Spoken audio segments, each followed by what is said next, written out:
Ce message vous est présenté par l'Assemblée chrétienne Le Tabernacle. www.letabernacle.net. Un lieu dans lequel tout enfant de Dieu est appelé à entrer. Tout enfant de Dieu est appelé à entrer.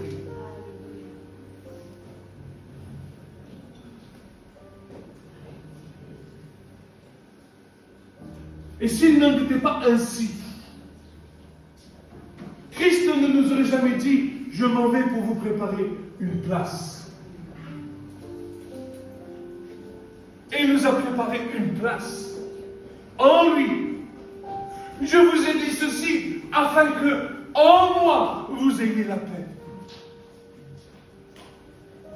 En moi. Nous avons à faire un pas de foi pour aller en Christ, en lui.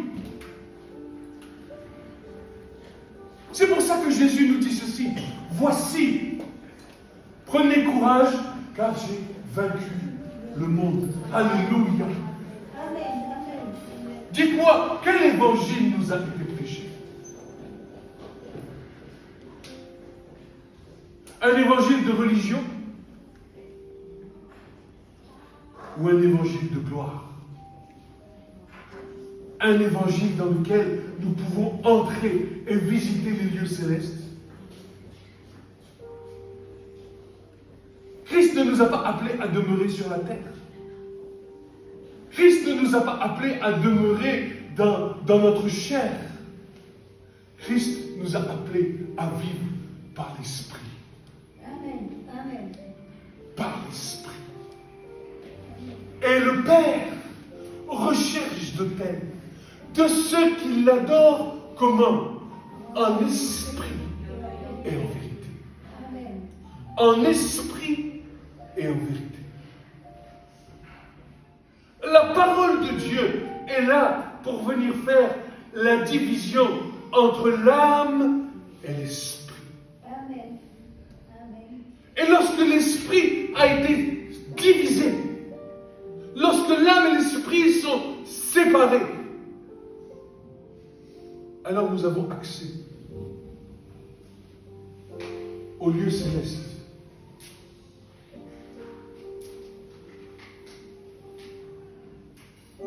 Christ ne se repent pas de ses dons,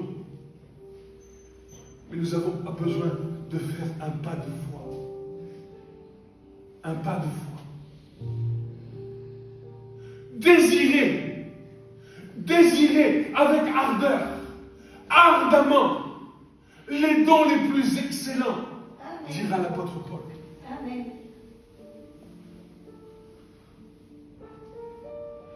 Pourquoi se priver d'une petite foi? Pourquoi restons-nous dans une petite foi? Pourquoi se priver de la résurrection de Christ? Pourquoi se priver de ce qu'il a fait pour nous? Il a fait de nous un peuple de sacrificateurs pour Dieu son Père, n'est-ce pas? Alléluia! Et nous devons aller dans les lieux célestes pour servir Dieu. Nous ne servons pas Dieu sur la terre. Nous ne servons pas Dieu dans la chair et dans le sang. Nous servons Dieu en esprit. Amen. Amen. Et tu as besoin de comprendre que nous marchons en esprit dans le ciel là-haut. Car Christ nous a bénis de toute bénédiction spirituelle dans les lieux où? Sur la terre céleste. Amen. Nous sommes assis en Christ dans les lieux célestes.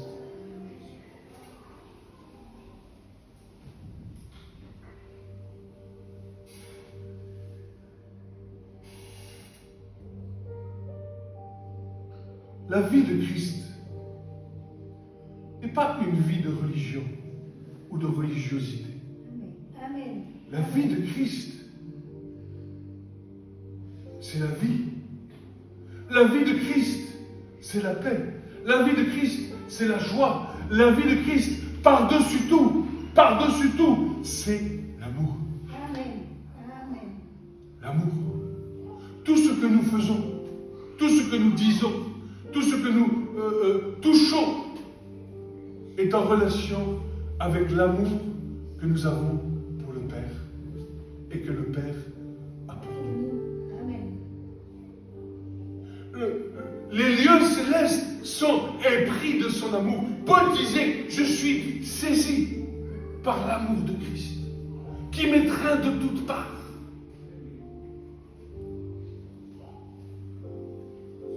Mais si tu ne vis pas cette dimension, si tu ne vis pas cette dimension, alors tu te trouves dans ce que nous appelons la religion.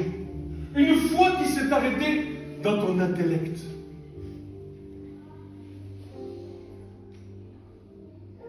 Et cet intellect a besoin de descendre dans ton cœur. Amen. Amen. Car la foi, l'amour de Dieu s'approprie par la foi dans nos cœurs. Tu as besoin de recevoir l'amour de Dieu dans ton cœur. Tu as besoin de le rechercher. Parce que l'amour de Dieu dans ton cœur, c'est la justice de Dieu dans le ciel et sur la terre.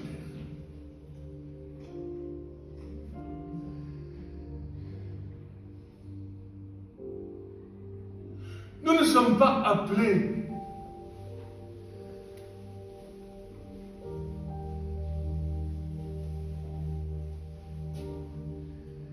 à être statiques. L'Esprit de Dieu est dynamique. Il y a une dimension dynamique. Et nous avons tous reçu des dons pour que cette dynamique se mette en marche. Amen. Amen. Nous faisons tous partie d'une vision. La vision de Dieu pour l'humanité qui est ni plus ni moins que le corps de Christ sur la terre. Et pour que ce corps puisse marcher, chacun de nous avons un rôle spécifique à jouer. Nous avons chacun d'entre nous reçu quelque chose de la part de Dieu pour venir le mettre en commun pour la vision de Dieu dans notre génération.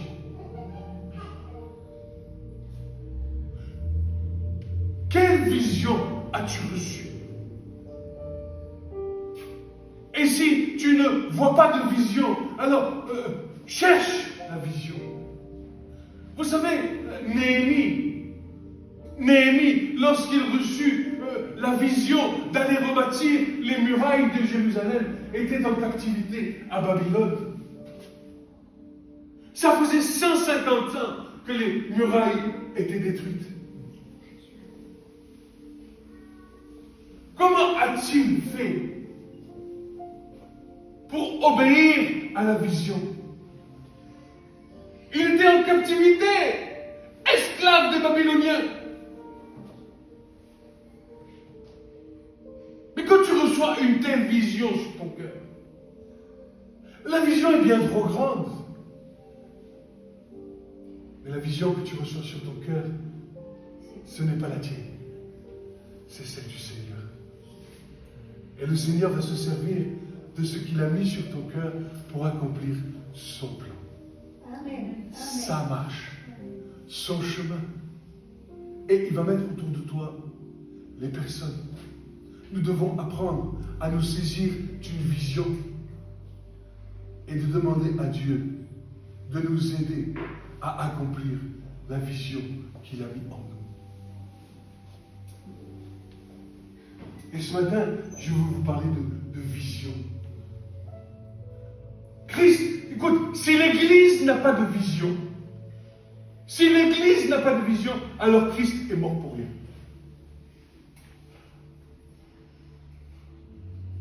Si ta vision s'arrête à l'Église locale, tu perds le plan de Dieu pour l'humanité. Tu n'es pas dans la vision de Dieu. Tu es dans ta propre vision, ton propre univers, ta propre conception des choses. Nous sommes, l'Église locale, une petite cellule du corps. Mais le corps de Christ, c'est la vision globale de Dieu pour l'humanité. Et dans cette petite cellule, chacun d'entre nous avons des rôles à jouer. Nous sommes tous utiles pour que la cellule se multiplie. Il y a une culture de multiplication afin que le corps grandisse et puisse marcher. Mais il faut que tu reçoives la vision. Il faut des visionnaires dans l'Église.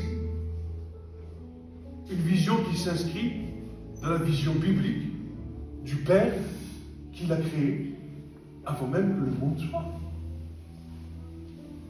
Et quand tu reçois une vision,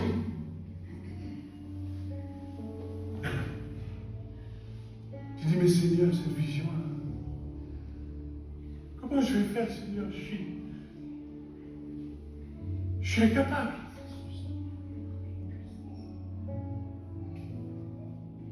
Mais ce que je crois, c'est que ce qu'il a dit, il va l'accomplir. Amen. Amen. Ce qu'il nous a montré, il va le faire. Amen. Parce que ce n'est pas à nous, ce n'est pas notre propre gloire, c'est pour sa gloire à lui. Et quel est son désir? Vous savez, le désir de Dieu, il n'a pas changé. Et il ne veut qu'aucun homme ne se perde, mais que tous parviennent à la repentance et à la connaissance du Fils de Dieu. Alléluia. Alléluia. Mais la vision, elle est là. La vision n'est pas seulement pour l'assemblée locale. L'assemblée locale, vous savez, on a tendance à faire du lard spirituel, comme on dit souvent. On en sait des choses. Mais ce qu'on sait, ce qu'on apprend, ce que nous recevons, nous avons besoin d'apprendre à le mettre en pratique. Amen. Amen. Nous avons besoin de le partager aux autres. Nous avons besoin de semer la vie là où il y a la mort. Nous avons besoin de semer la guérison là où il y a la maladie. Nous avons besoin de semer la liberté là où il y a la captivité. Nous avons besoin. Comment pourrions-nous rester indifférents à ce que Christ a fait dans nos vies? Et vous savez, ce matin, oui, ou cette nuit, je ne sais plus trop, la pensée m'est venue. Elle me dit, mais souviens-toi, quand je suis venu te chercher là, ton seul désir, c'était quoi? De voir le monde sauvé. Alléluia. Et le Seigneur me remet cette vision. Elle me dit maintenant, voilà, je t'ai formé, je t'ai mis à part. Et avec ce que je t'ai donné, tu vas aller. Et on a tous besoin les uns des autres. Voyez, ce qui fait qu'une cellule est forte, ce qui fait qu'une cellule n'est pas divisée, c'est l'amour qu'il peut y avoir au milieu de nous. Et il n'y a que l'amour. Paul dit, c'est la plus grande des choses, c'est l'amour. Alors, quelle vision pour le temps présent? Quelle est la vision d'aujourd'hui? Parce que la vision d'hier n'est pas la vision d'aujourd'hui. Et la vision d'aujourd'hui ne sera pas la vision de demain. Et la grande difficulté, quand nous avons reçu une vision, excusez-moi, je pose la question, qui a reçu une vision de la part du Seigneur? Qui a reçu une vision? La vision du corps. Alléluia. Alléluia. Cherchez et vous trouverez. Amen. Amen. Qu'est-ce que tu fais dans la cellule? Qu'est-ce que tu fais dans ce corps? Est-ce que c'est pour venir à l'église le dimanche? Ou est-ce qu'il y a un but bien plus grand? Est-ce qu'il y a quelque chose de plus grand que le Seigneur veut te communiquer?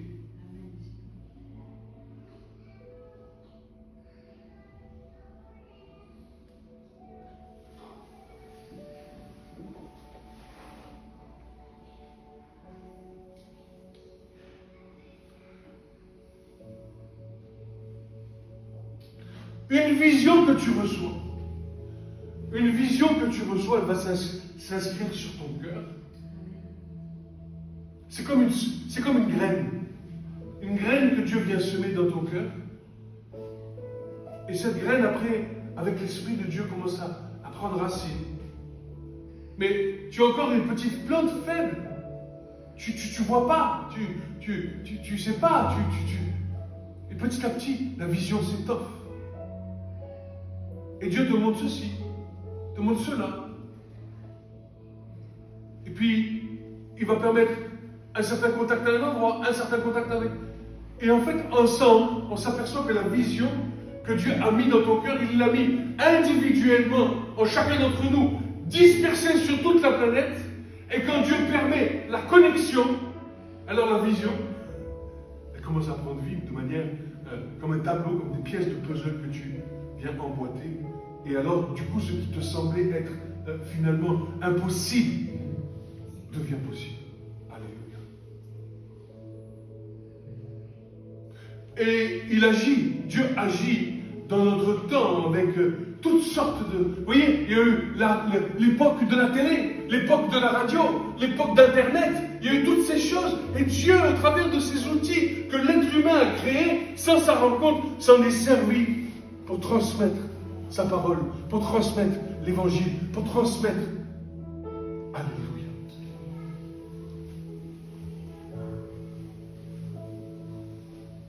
Donc le premier but de Dieu, c'est qu'aucun ne se perde, que tous parviennent à la repentance et à la connaissance du Fils de Dieu. Ça, c'est une chose, c'est l'évangélisation. Alléluia. Mais derrière, maintenir les âmes dans la foi, les fortifier, les encourager, les bâtir sur une structure solide, sur des fondements solides, inébranlables. Parce que nous savons que nous sommes dans une guerre spirituelle dans laquelle Satan, lui, veut arracher les âmes, veut combattre et faire tomber et faire chuter. Et s'il se pouvait, séduire même les élus. C'est pour ça que Dieu envoie des serviteurs dans la moisson pour bâtir, pour construire, pour fortifier, pour édifier, pour faire des disciples solides.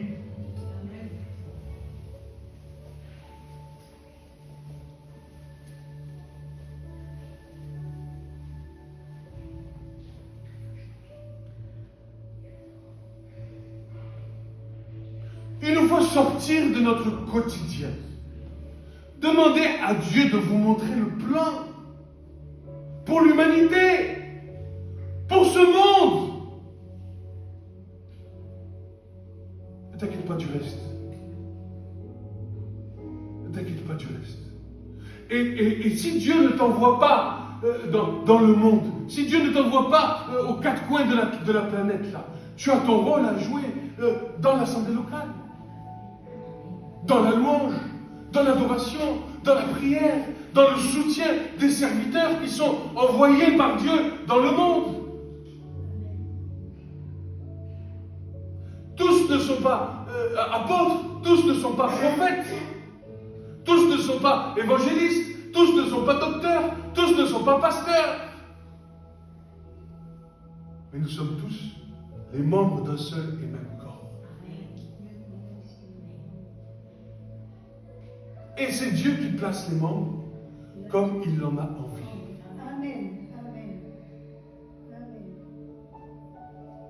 Paul disait que personne d'entre vous ne désire de vaine gloire, mais plutôt que tous s'édifient les uns les autres dans l'amour.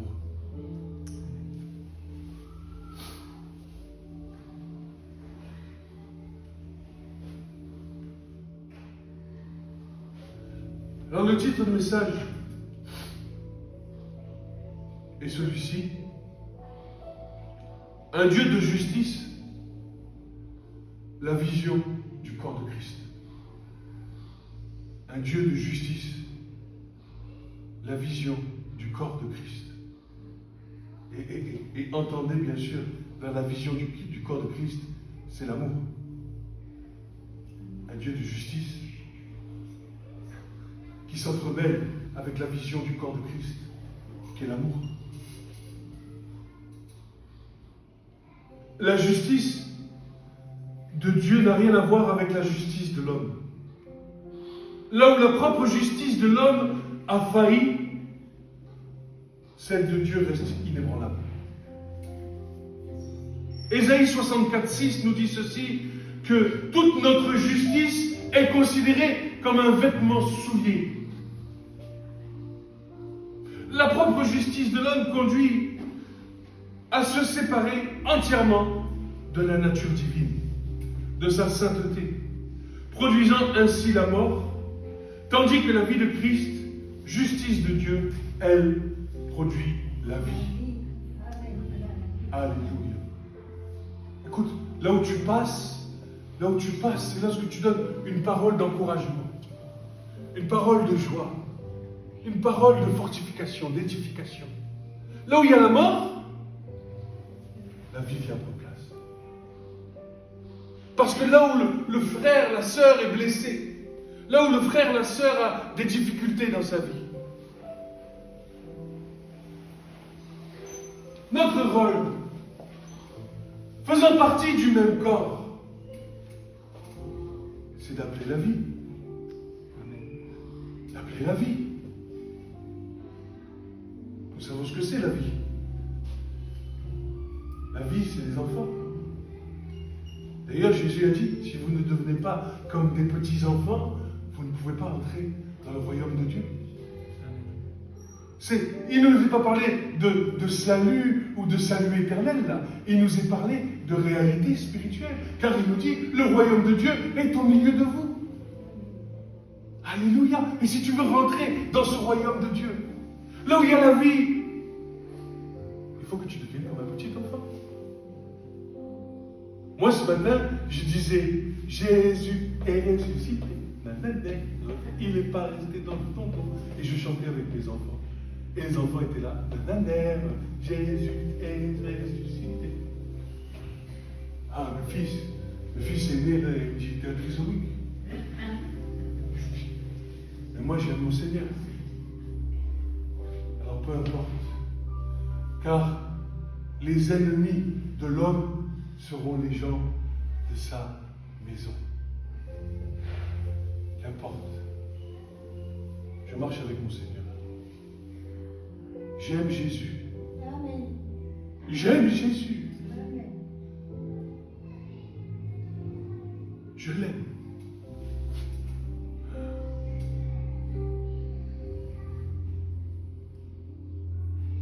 Donc la justice de Dieu produit la vie. Et malgré cette injustice, celle de l'homme, qui produit l'injustice, puisque la justice de l'homme n'accomplit pas la justice de Dieu, Dieu n'a pas hésité à donner la vie de son Fils unique, afin que sa justice parfaite s'accomplisse une fois pour toutes en rédemption, non seulement pour la création, mais aussi pour l'humanité tout entière. Car Romains 8, verset 19 nous dit ceci, aussi la création attend avec un ardent désir la révélation des fils de Dieu. Alléluia. Tu comprends? La création se réjouit de ce que tu vas devenir, de quand tu vas commencer à porter le fruit d'un enfant de Dieu. Comment nous savons que nous portons le fruit d'un enfant de Dieu? Celui qui est né de Dieu ne pêche pas et se sépare lui-même du mal. Alléluia. Amen. Amen. Et quand la création, les animaux, les oiseaux, les plantes te voient marcher en tant qu'enfant de Dieu, alors cette création-là même se réjouit de te voir marcher en tant qu'enfant de Dieu, ayant été libéré de l'esclavage du péché, de la captivité et du joug de la loi qui nous fait connaître le péché.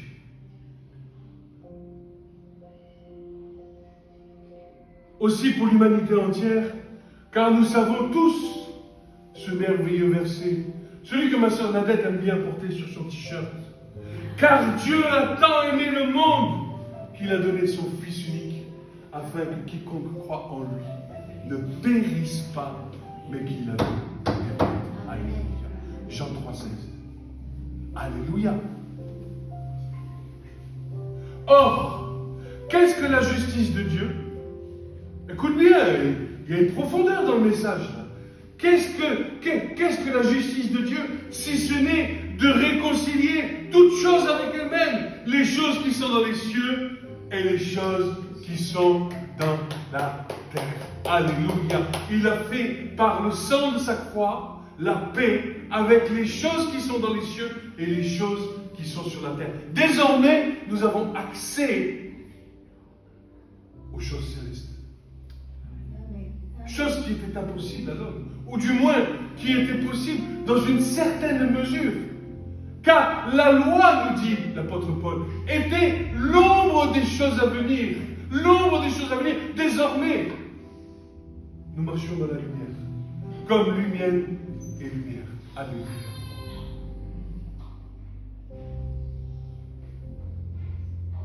Il a réconcilié.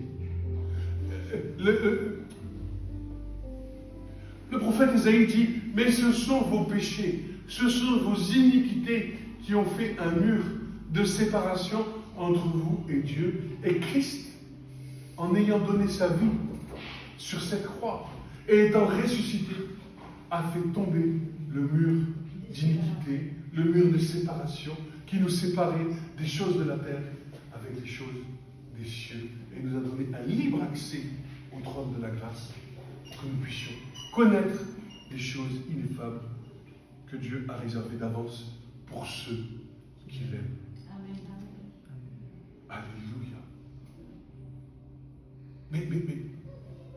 Mais quand tu rentres dans la prière et que tu dis, Seigneur, me voici devant toi. Je lis dans la Bible, Seigneur, que tu as ouvert une porte. Tu as ouvert une porte. Montre-moi cette porte. Avec la foi. Et le Seigneur te montre une porte en esprit. Seigneur, montre-moi ce qu'il y a derrière cette porte. Et quand tu commences à découvrir les choses d'en haut, alors les choses d'en bas, je vais te dire quelque chose. Elles n'ont que peu d'intérêt. Que peu d'intérêt.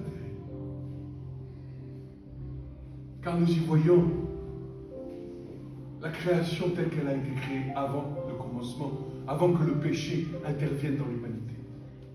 Nous voyons la paix, nous voyons la joie. Il n'y a pas de colère là-haut, il n'y a pas d'injustice. Amen. Tout est pur, tout est saint, tout dit gloire. Mais ce n'est pas réservé à une élite. Ce n'est pas réservé à une élite. C'est la volonté même de Dieu qui a envoyé son Fils mourir sur cette croix. Que nous découvrions les trésors inestimables afin de nous donner une espérance, afin de nous donner un avenir, afin de nous donner une dynamique dans notre marche, dans notre foi. Afin de nous donner de quoi marcher. Parce que lorsque tu as découvert ces choses, tu n'as qu'une envie, c'est de les transmettre. Tu vas chercher les choses là-haut et tu les donnes en bas. Et le plus grand de vous tous sera votre serviteur. Alléluia. Et c'est pour ça que Jésus dira, il y a plus de joie à donner qu'à recevoir. Amen. Qu'est-ce que nous avons cru?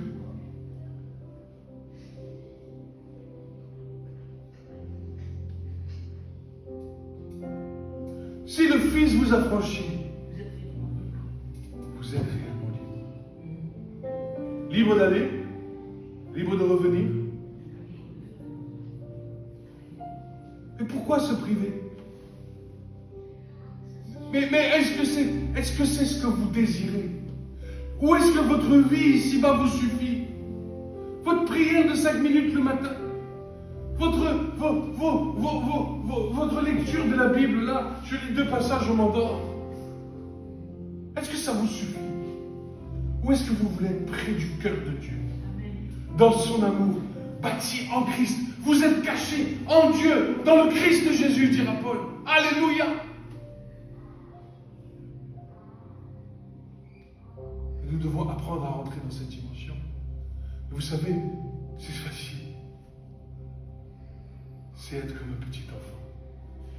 Demandez au Seigneur un pas de foi. Augmente ma foi, Seigneur.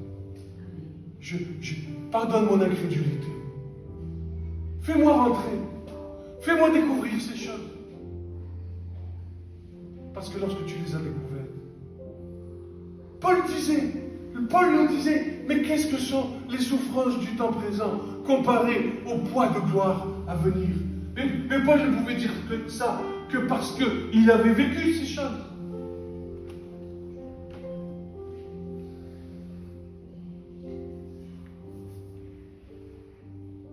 Donc, ayant réconcilié toutes choses avec elle-même, maintenant, les choses de la terre s'imbriquent avec les choses du ciel. Le ciel est sur la terre, les frères et sœurs. Vous le croyez? Jésus a dit, le royaume est au milieu de vous. Alléluia. Le ciel est sur la terre. Le ciel s'imbrique dans les choses de la terre. Et les choses de la terre doivent s'imbriquer dans les choses du ciel.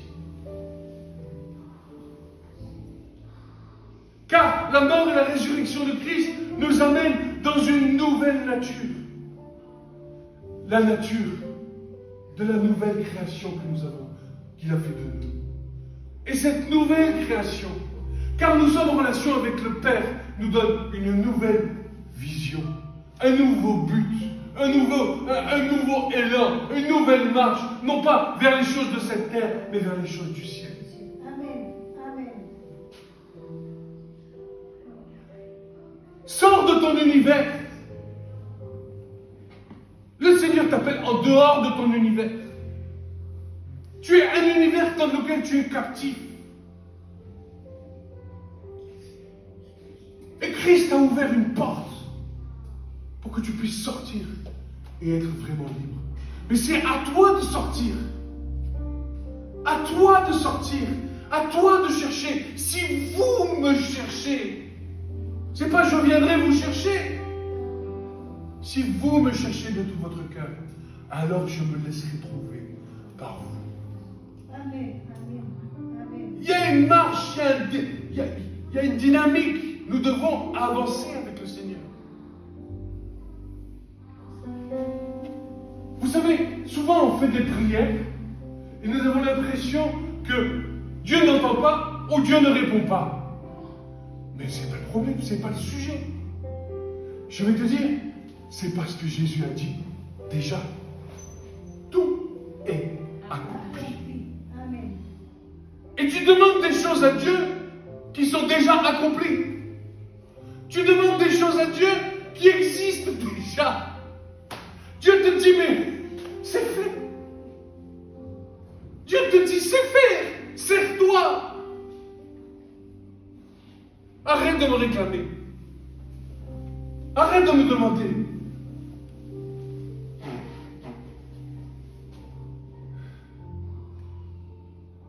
C'est accompli.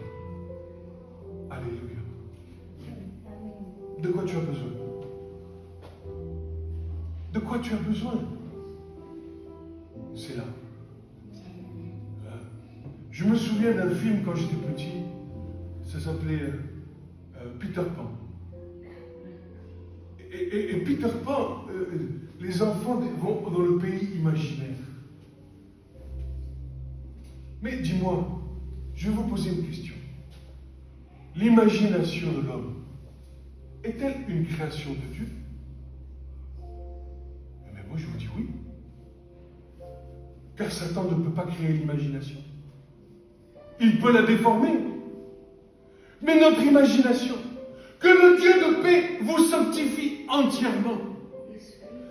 Esprit, âme et corps. Et lorsque tu as été sanctifié, Lorsque tu as été mis à part, alors ton imagination devient sainte, devient sanctifiée pour la gloire du royaume de Dieu. Et par l'esprit, c'est-à-dire dans l'imagination des choses, nous avons accès aux choses du royaume de Dieu. C'est comme si je dis ici, il y a une pomme, je mange ma pomme. Je n'ai pas de problème pour manger une pomme. Elle existe. Comprenez que ces choses existent. C'est le surnaturel de Dieu. J'ai une sœur qui me dit, mais moi, en esprit, j'ai visité la salle de guérison. Je dis, qu'est-ce que c'est que ça? La salle de guérison. Il me dit, oui, je suis arrivé dans une pièce, il y avait des poumons, il y avait des cœurs, il y avait des genoux, il y avait des épaules. Pour tous les gens qui voulaient se saisir par la foi de leur guérison, Dieu envoie un nouveau cœur. Dieu envoie un nouveau rein, un nouveau poumon. Comme ça que Dieu lui a parlé. Mais c'est exactement ça. Tout est accompli. Tout est accompli. Il y a des réserves dans le ciel. Réserves inestimables, incalculables. Je veux même vous dire, des réserves éternelles. D'ailleurs, cette même sœur a vu sa mère se relever. Elle avait trébuché, elle s'était cassé un col du fémur, ou je ne sais plus quelle histoire. Et cette sœur dit au revoir à sa mère à la porte d'entrée. Et après avoir prié ensemble, etc., sa mère finalement se lève et va à la porte d'entrée. Et sa fille la regarde, mais maman, tu marches. Alléluia. Quel est notre Dieu? Qui est-il?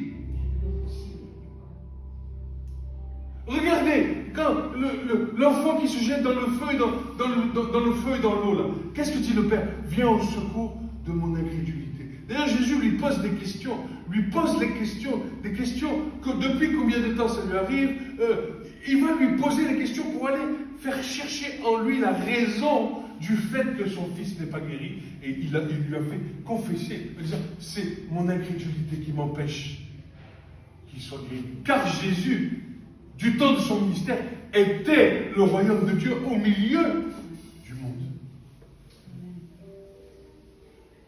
Il y a des principes spirituels. Et le principe fondamental, c'est la foi. Combien de fois, quand le Seigneur est venu nous chercher, avec mon épouse, on était des enfants de la foi. On arrivait sur le parking, Seigneur, pour nous une place. Et hop, t'avais quelqu'un qui sortait. Et hop, on se garait. C'était magnifique. Mais on marchait dans la foi. Il n'y avait pas le doute, il n'y avait pas la marche, il n'y avait pas tout ce qu'on a pu entendre, qui ont pu aussi nous faire douter. Et Dieu nous appelle à marcher par la foi. Amen. Amen. L'héritage des saints, c'est d'être devenu participant de la nature divine. C'est la deuxième épître de Pierre, chapitre 1, verset 4. Je vous donne les versets, vous les lirez. Or, cette participation, si nous sommes participants de la nature divine, nous sommes conduits dans la vision divine.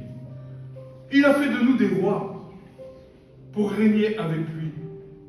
Et il a fait de nous des sacrificateurs pour Dieu son Père.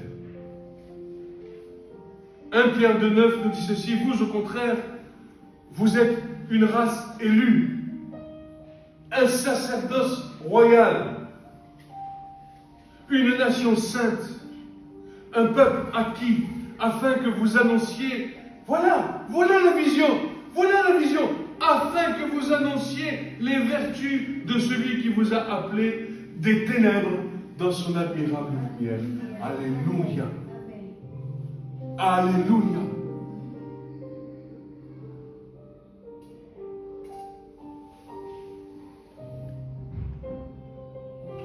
Nous sommes ceux de qui il a fait des enfants de Dieu par la foi en son nom, de nouvelles créatures portant la vision de Dieu en Christ, qui consiste en l'amour procédant d'un cœur pur. 1 Timothée 1,5 nous dit ceci. Le but de la loi, le but du commandement, c'est un amour qui vient d'un cœur pur et d'une bonne conscience et d'une foi sincère. Pourquoi l'amour? Pourquoi l'amour est primordial? Pourquoi c'est l'amour qui prime? C'est Jean qui répond.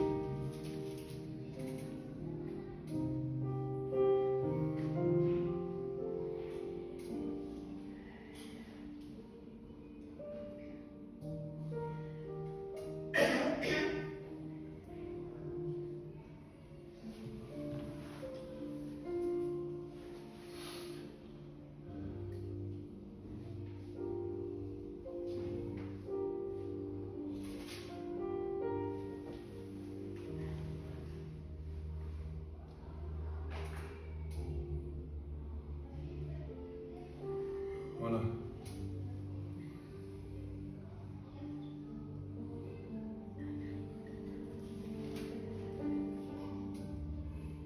Je trouve plus le verset. Dans 1 Jean 3.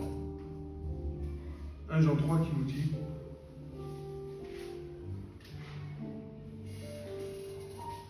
dit que celui qui demeure dans l'amour demeure en Dieu. Demeurer en Dieu, c'est demeurer dans l'amour. Tout ce que nous le faisons par amour. Nous le faisons bien mal, et nous le faisons par amour.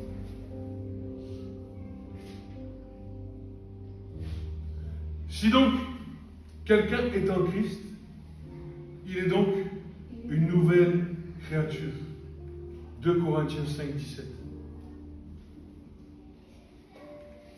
Cette nouvelle créature nous conduit dans, non pas des sujets de manger ou de boire, des sujets d'interdiction, ne fais pas ci, ne fais pas ça, ne touche pas ci, ne touche pas ça. Mais la loi de Christ nous conduit dans l'affranchissement de la loi du péché et de la mort, portant nos regards sur l'œuvre de Christ afin que nous entrions dans les œuvres qu'il a préparées d'avance pour nous. C'est la loi de l'esprit de vie de Jésus-Christ qui m'a affranchi du péché et de la mort. Romains 8, 2 nous dit ceci. Afin que nous marchions dans les œuvres qu'il a préparées d'avance. Éphésiens 2, 10. C'est pour cela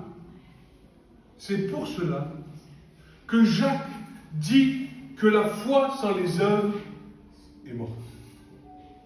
La foi sans les œuvres est morte. Quelles sont nos œuvres? Quand nous allons peser là, imagine je meurs là, je me retrouve devant Christ et devant le Père. Il va peser. À celui à qui il a été donné beaucoup, il redemandera beaucoup. Mais si je n'ai pas fait l'effort de chercher, si j'ai fait comme le paresseux là, qui avait reçu des talents et qui les avait cachés, qu'est-ce que Christ va dire? Va-t-il être fier de moi? On a tout intérêt à faire fructifier ce qu'il nous a donné. On a tout intérêt à faire fructifier ce qu'il nous a donné. Je ne veux pas décevoir mon Père. Je n'ai pas envie de décevoir mon Père. Un enfant, des fois, ne veut pas décevoir son Père. Il veut être celui que fier. Il veut que son Père soit fier de lui. Combien nous avons été parfois blessés par ces choses-là. Ce qui est sûr, c'est que Dieu, lui, si nous faisons les efforts, il nous rétribuera justement. Et nous n'aurons pas de crainte à avoir de sa part. Nous devons chercher à être, même si nous ne le sommes pas, nous devons chercher à être dignes. Dignes d'avoir reçu l'appel de Dieu dans nos vies. Dignes d'avoir reçu les dons qu'il nous a faits. Dignes d'avoir reçu... Paul dit, mais donc, votre service intelligent, votre service intelligent, votre service juste, le seul service que vous avez à faire, c'est de sacrifier vos corps en sacrifice vivant pour la gloire de Dieu. Ne n'usons plus de vos membres qui sont sur la terre, de vos membres qui sont sur la terre, mais ça veut tout dire. Non pas comme des instruments d'iniquité, mais comme des instruments de justice pour le royaume de Dieu. Alléluia. Tout ce que trouve ta main de bon à faire, fais-le. Amen. Fais-le. Pour établir la justice.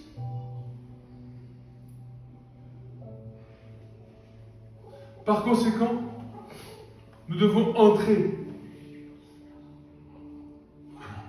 Par conséquent, nous devons apprendre à rentrer dans la vision prophétique de Dieu en Christ, afin que le monde voie que nous sommes des enfants de Dieu portant sa vision. Mais qu'est-ce que le monde cherche? Pourquoi il y a des manifestations? Que réclame-t-il? La justice. Il réclame la justice.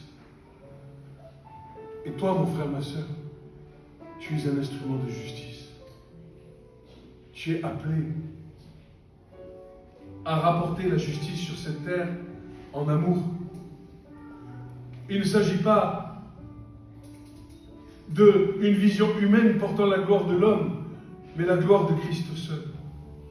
Il est clair que l'accomplissement du plan de Dieu ne pourra s'établir parce qu'il aura des hommes et des femmes consacrés à l'œuvre du service en Christ. Consacrés à l'œuvre du service en Christ. Et ma prière, c'est: Seigneur, libère-moi du joug de cette terre, de mon travail. Parce que je sais, moi, vous savez, j'ai pas de problème à savoir que Dieu pourvoira à tous nos besoins. J'ai aucun problème avec ça. Le seul problème que j'ai, c'est maintenant comment me séparer de ce que Dieu a créé avec moi, l'entreprise. Comment faire pour m'en séparer selon sa volonté? Comment faire pour m'en séparer pour tirer un bénéfice de ce que lui a créé afin de pouvoir continuer à marcher? Comment faire? Je n'ai pas la vision de ça. Mais le Seigneur, je sais, quand son temps posera sa main et dira: voilà, tu feras ça, tu feras ça, tu feras ça, de cette manière, de cette façon. Et alors, de tout mon cœur, je pourrai servir le Seigneur à plein temps.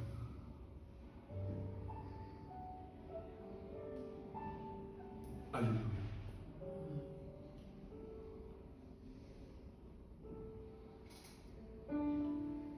Des hommes consacrés, des femmes consacrées à l'œuvre de Christ. Et nous en avons vu des choses simples, simples. La maternité. Une femme qui vient d'accoucher, on lui amène un repas à l'hôpital. Écoute-moi, c'est honteux. Honteux. Des pauvres haricots verts qui se battent en duel, un bout de steak tout sec, un truc. Comment on peut en arriver là? Alors Dieu permettra, si, voilà, qu'on puisse amener peut-être des repas aux femmes qui accouchent, je ne sais pas.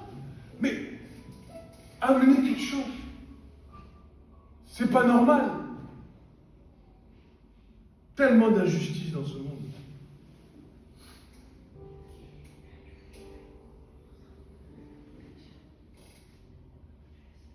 Or, Christ, s'il vit en nous, nos vies sont entièrement tournées vers notre prochain, car le plus grand parmi nous, parmi vous, sera le serviteur de tous, dit Jésus, Matthieu 23, 11. Nous apprenons à les connaître, les autres. Nous apprenons à vivre leur vie, à entrer dans leurs soucis. Tu sais, cette vie-là, on nous a enfermés dans nos propres problèmes. On regarde qu'à nous, et on oublie de regarder les autres. C'est quand la dernière fois que tu t'es intéressé à ton prochain, n'importe lequel, de savoir par quoi il passait, quels étaient ses soucis, quelles étaient ses difficultés, quels étaient ses tracas. C'est quand la dernière fois, dis-moi?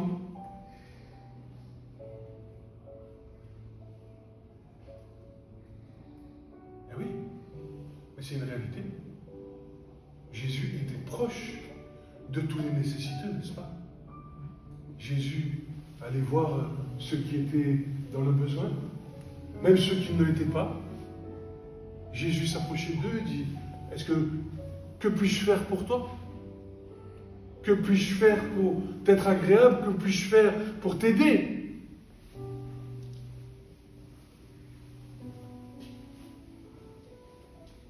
Et c'est ça l'évangile.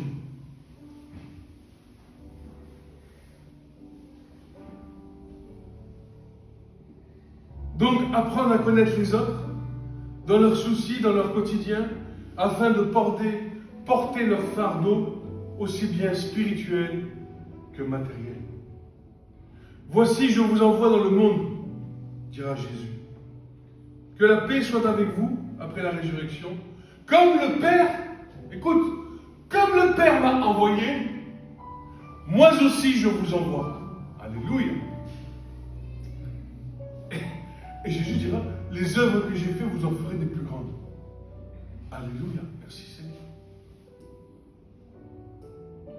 Galates 6.2 nous dit, portez les fardeaux les uns des autres. Mais dis-moi, comment tu vas porter le fardeau de ton prochain si tu ne sais pas par quoi il vit? Tu sais comment ça m'est arrivé? En plein dans les dents. C'est quand j'entends mon fils l'autre jour me dire, papa, j'ai l'impression que dans cette maison, je ne suis pas compris de ce que je vis intérieurement. Et là, ça m'a fait tilt. Et j'ai dit, c'est vrai. C'est vrai, j'ai jamais pris le temps de m'intéresser à ce qu'il pouvait vivre. Alors on essaye, vous voyez, on apprend. Le premier champ de notre apprentissage, c'est notre maison, c'est notre famille, vous voyez. Tu vois, Christine, ton mari, c'est quand la dernière fois que tu es allé le voir et que tu lui as dit, qu'est-ce qui te tracasse en ce moment? Est-ce que tu as des choses dans ta vie qui te pèsent? Est-ce que je peux être un soutien pour toi?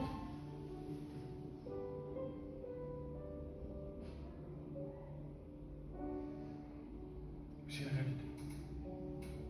C'est notre rôle. Notre rôle, c'est pas... Christ n'a pas regardé comme une proie arrachée à ce qu'il était, n'est-ce pas? Et bien souvent, notre christianisme devient une forteresse dans laquelle on s'enferme. Et ça nous empêche d'aller toucher les autres. D'ailleurs, la première discussion que nous avons avec un non-croyant, c'est de lui parler de Jésus, n'est-ce pas? Sans s'intéresser à sa vie. Sans s'intéresser à ce qu'il traverse. On parle de Jésus. Jésus ceci, Jésus cela. Mais quoi, Jésus? Commence par t'intéresser à sa vie. Commence par rentrer dans sa vie.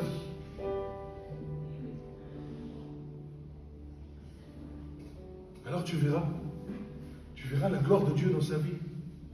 Parce que personne, tu sais qu'il y a des gens, je vais te dire quelque chose, il y a des gens, on se lève un matin et on s'est aperçu qu'ils se sont suicidés. Tu te rends compte? Les 50 salariés, les 100 salariés ou les 20 pélos qui étaient dans le bureau, ils ne savaient même pas que cette personne était sur le point de se suicider. Mais c'est grave. Que le Seigneur nous aide.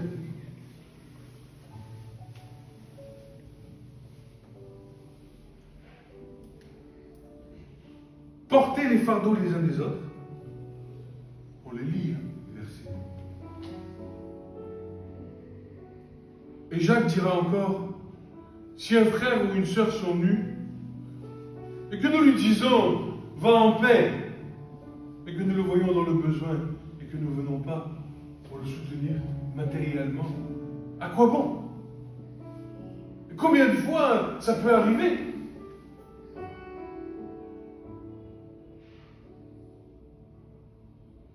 Comment donc l'amour de Dieu demeure en lui?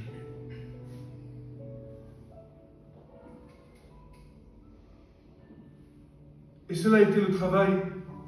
Vous savez, cette affaire-là, ce que je suis en train de prêcher là, c'est pas nouveau. C'est pas nouveau. Mais même dès les temps anciens, avant la venue de Jésus, tous les prophètes se sont élevés pour contester contester contre le peuple qui était corrompu. Les sacerdoces, les sacrificateurs, les religieux de l'époque étaient tous corrompus et ne pratiquaient pas la justice de Dieu. Michée 6 nous dit ceci: apprenez à faire le bien, faites droit à l'orphelin, visitez la veuve, aidez-les, soyez les bons les uns envers les autres. Et puis, un passage, je pense que on finira la prochaine fois.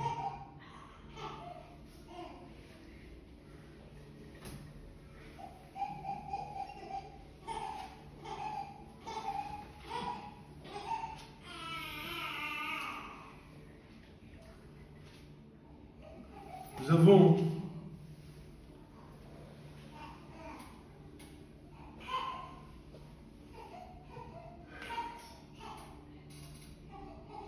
avons besoin de jeûner. Hugo nous a donné un enseignement excellent sur le jeûne. Il a donné toute une dimension du jeûne, c'est une des dimensions du jeûne. Mais cette dimension du jeûne va avoir un impact dans le royaume de Dieu à une certaine condition.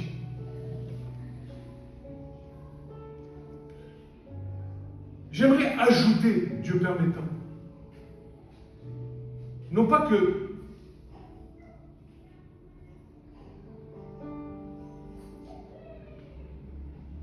ajouter. Ésaïe 58 nous dit ceci: voici au jour de vos jeûnes, Ésaïe 58, verset 3, verset 4, et c'est l'Éternel qui parle par la bouche du prophète à son peuple. Et il nous dit ceci: voici au jour de vos jeûnes, vous cherchez votre propre plaisir. Vous exigez durement dans tous les travaux qui vous sont dus. Autrement dit, nous réclamons beaucoup de choses à Dieu pour notre propre plaisir. Vous jeûnez pour contester. Vous jeûnez pour quereller, pour frapper d'un poing méchant. Vous ne jeûnez pas maintenant pour faire entendre votre voix en haut. Est-ce un jeûne comme celui-là que j'ai choisi, un jour où un homme afflige son âme? Courber sa tête comme un roseau et étendre sous soi le sac et la cendre, appelleras-tu cela un jeûne et un jour agréable à l'Éternel? Et voici la dimension dans laquelle le Seigneur nous attend.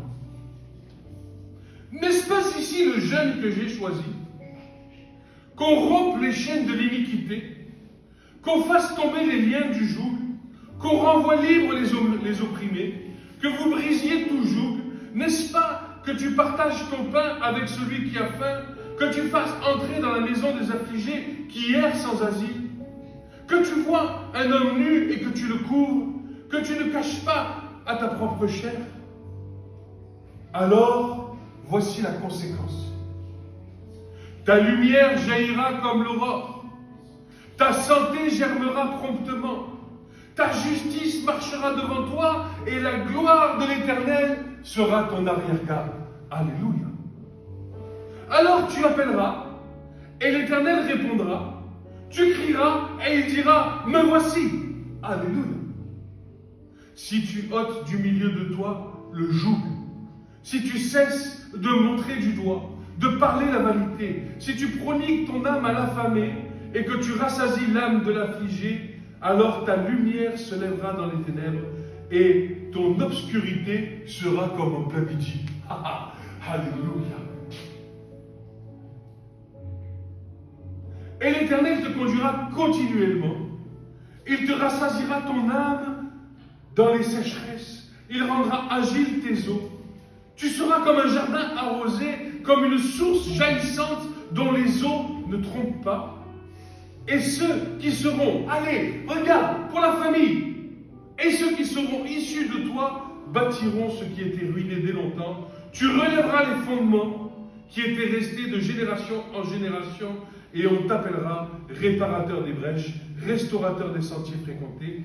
Si tu gardes de profaner le sabbat, de faire ton plaisir, mon plaisir en mon saint nom, si tu appelles le Shabbat tes délices et honorable, et le saint jour de l'Éternel, si tu honores en t'abstenant de suivre tes propres chemins et de chercher ton plaisir dans de vaines paroles, alors tu trouveras tes délices en l'Éternel, et je te ferai passer à cheval sur les hauts lieux de la terre. Alléluia. Alléluia. Mais là, il y a la manifestation du royaume de Dieu. Si nous apprenons à nous humilier nous-mêmes pour élever notre prochain, pour établir la justice de Dieu, alors Dieu, voyant que notre cœur est connecté à lui, nous fera marcher où? Sur les hauts lieux de la terre. Je nourrirai de l'héritage de Jacob ton père, car la bouche de l'Éternel a parlé. Alléluia.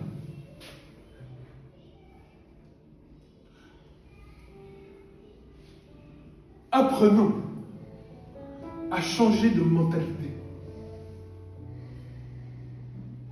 Apprenons à prodiguer notre âme à la famille. Apprenons. Moi, je bénis le Seigneur. S'il m'envoie à Béziers, je bénis le Seigneur. Parce que je vais passer mes journées de libre dans les villes de Béziers. Moi, je suis à la cavalerie, là où il n'y a pas beaucoup de pauvres, il n'y a pas beaucoup de délaissés, il n'y a pas beaucoup de clochards, il n'y a pas beaucoup de... Mais je peux te dire que si Dieu m'envoie là-bas à Béziers, je peux te dire que je vais passer mon temps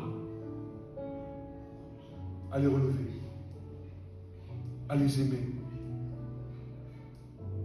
Non pas parce que j'attends quelque chose de Dieu, mais parce que Dieu a déposé ça dans ma vie.